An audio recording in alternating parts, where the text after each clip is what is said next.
Presiden Prabowo Subianto membuktikan bagaimana genteng yang terbuat dari sabuk kelapa, hasil inovasi para peneliti Badan Riset dan Inovasi Nasional atau BRIN, bisa tahan lama.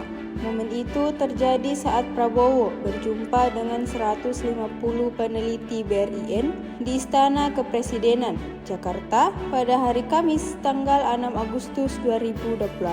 Pada pertemuan tersebut, Prabowo mengunjungi beberapa stand untuk melihat berbagai inovasi yang merupakan hasil penelitian para peneliti BRIN.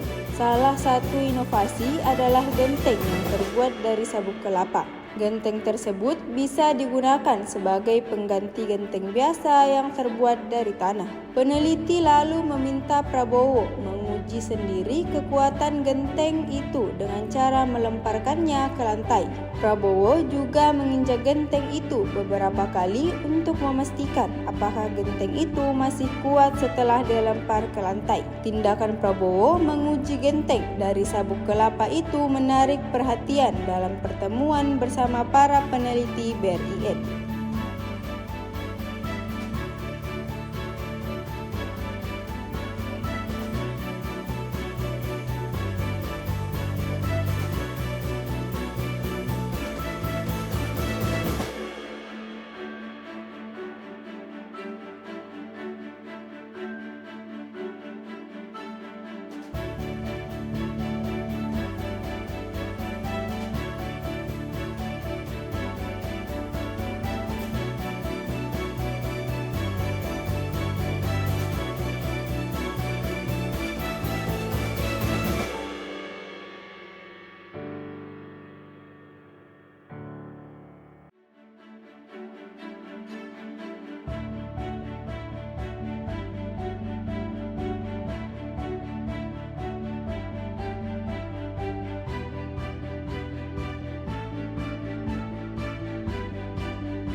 Download Tribun X sekarang, menghadirkan lokal menjadi Indonesia.